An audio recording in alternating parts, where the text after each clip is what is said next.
Welcome to another F1 fantasy video. This is going to be a team selection ahead of race week 5 in Miami. But before I do that and show you all three teams and how I'm lining up, I'm going to show you race week 4 in Imola, do a brief recap, and then move on to my transfer plan. So let's get straight into this. If you're new to F1 Fantasy or you're unsure about anything in this game, then check out my beginner's guide that I made recently, my first F1 Fantasy video. As you can see, I used the Mega Driver on Charles Leclerc in Team 2, as well as the Turbo Driver on Carlos Sainz, and Ferrari had an absolute disastrous weekend, yet my second team is still performing the best out of all three, although I haven't used the Mega Driver with Team 3 yet. As you can see, I have quite a similar structure. So Ferrari is in every single one of them. I've got Esteban Ocon in the first team, but also Fernando Alonso in the third team. I've got Lando Norris in the second one, so that's probably why it's performing the best out of the lot. I've got Sergio Perez in every single one of these, as well as Charles Leclerc, and also Carlos Sainz. And to be honest, I don't think Sainz is essential, as he has proven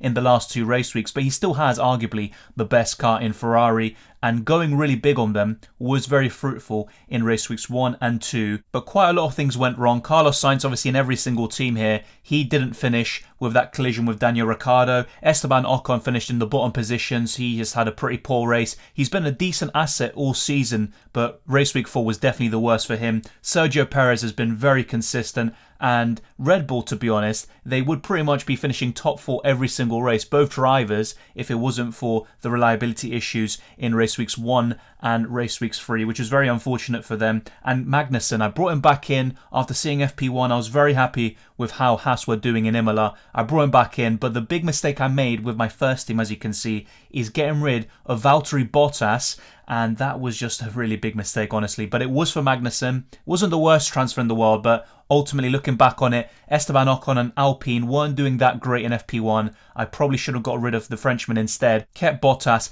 and bring in Magnussen for Esteban Ocon. I think that was the way to go. Either way, F1 is unpredictable, and it's not just to do with a driver's skill, but also the machinery. How good is that car, and also the reliability. And as you can see, the Red Bull engines, whether it's AlphaTauri or Red Bull, they've been having issues for the first 4 race weeks, and that's why Max Verstappen actually got rid of him in my other teams, but he performed so well, a completely dominant performance at Imola, and ultimately Red Bull are back in the title fight. They're only a few points behind in the constructors standings, and Max Verstappen has really clawed back that deficit to Charles Leclerc in the driver standings. But that's how I did in race week 4 in Imola.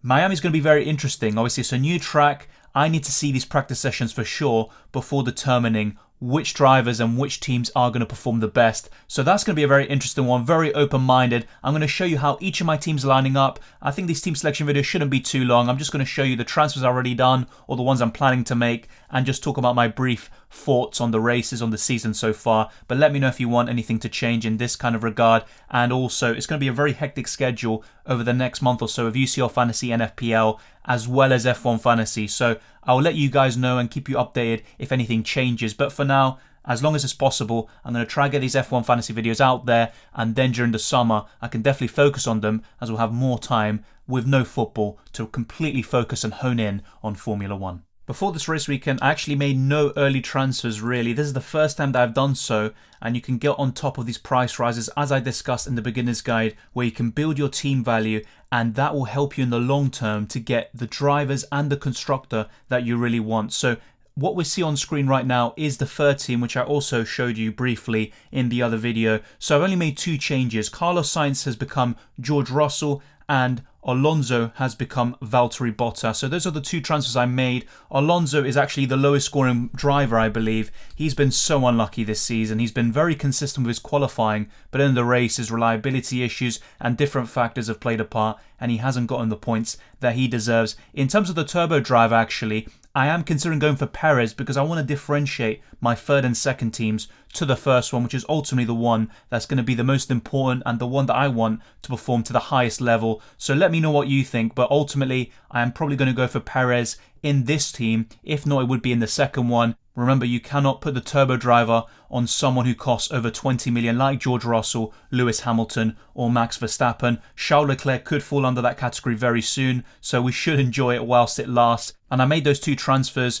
to kind of differentiate everything, get that Mercedes driver, the one that's performing very well consistently in both qualifying and in the race. He's got a streak coming up as well. He's looking to go up in price. There's a lot of boxes that George Russell ticks. Therefore, I think he's a very good purchase. Now let me show you my second team before showing you, I think, what everyone really wants to see, the first team. With my second team, I actually changed the constructor. So I've had Ferrari in every single one of my teams, but I wanted to change things up a little bit, and I changed it from Ferrari to Red Bull, and the driver change that I made was Norris to Valtteri Bottas in order to fund that move in the constructors. And that kind of gives you an insight into why I think Ferrari are the best constructors, because they cost significantly cheaper than Red Bull and Mercedes, and they are right up there. They're first in the constructors, and they've got Charles Leclerc, who is leading the Drivers' Championship. But ultimately, I wanted to change things up a little bit once again. So in the third team, I've got that Mercedes driver in George Russell. I've also got a few others that are a bit different, as well as in the second team, I've got Red Bull. The rest is quite similar. I've got Leclerc and a few others in my first team, but having Red Bull there changes it up. So for example, if Red Bull dominate like they did in Imola, I've got something to fall back on in my second team at least, whilst Ferrari may struggle like they did in the last race weekend. So that is my second team. Now let's move on to the first one. You may have been thinking, why did you get rid of Norris in your second team when he gave you so many points? Well, the reason why is because he's coming into my first team. As you can see, he has replaced Esteban Ocon, and I didn't want to have the same kind of team in every single one of them, because if you put all your eggs in one basket, you probably won't benefit from it. And the other possibility, because I haven't made any other transfers yet, or substitutions as they're called, is getting rid of Carlos Sainz, but I don't have that much money. I can't go to a George Russell, for example, with this setup. So I could actually just go down to Valtteri Bottas and change things up a little bit more in terms of having Ferrari and then both Ferrari drivers. I think that's a bit overkill. I would rather have both Ferrari drivers with Red Bull as my constructor, or just one constructor in Ferrari and one of their drivers, rather than going all out on them. But then again, I've got Bottas in every single one of my other teams, so if I brought him in here again, it doesn't really change it too much from my other teams. So let me know what you think of this. But ultimately, I think Leclerc would be my turbo driver as things stand. However, I want to see what happens in FP1, and if Red Bull looks stronger and if Perez is on a flyer again, then I might actually change it to him in the first team, not only in teams 2 or 3. So I want to change things up a little bit between all three. I want to distinguish things so it's not all the exact same, have different turbo drivers, maybe constructor, and also some different picks in there. But ultimately, I think having Norris, Leclerc, Sergio Perez, one of Magnussen or Bottas is the way to go. Then it just depends on who your other driver is. Ideally, it would be George Russell, but I can't afford him, unfortunately. And to be honest, I don't think anyone can at this stage. But if you build your team value right and you make the right transfers, then you could actually build that ideal team where you also get in a George Russell in for Carlos Sainz, for example. Let me know what you think of this team and how is your team lining up? Who are you going to put the turbo driver on? And if you haven't used your mega driver already, who would it be on? I think Max Verstappen or Charles Leclerc are definitely two of the top picks. Then I would be looking at Sergio Perez, potentially George Russell, and maybe a few others like Carlos Sainz. But I think Sergio Perez right now is the third best driver behind the top two that are gunning for that championship. But thank you very much for watching. If you enjoyed this video, smash the like button and subscribe if you're new. Let me know what else you want to see with F1 Fantasy. But like I said, I'm going to try keep this hectic and crazy schedule quite organized, and sometimes if I'm not able to do all the videos I want for F1 Fantasy, I'll let you guys know. But definitely during the summer I'll have more time to focus on it, because we have UCL Fantasy still. There's going to be more videos for that. The best limitless team, wildcard team, that could be a hybrid video, so both of them will be covered there. And also a team selection for UCL Fantasy, the deadline stream on Tuesday, FPL, the deadline stream there on the Saturday. Then you've got the reaction stream on Sunday potentially, as well as all the usual content for FPL throughout the week. So it's going to be crazy,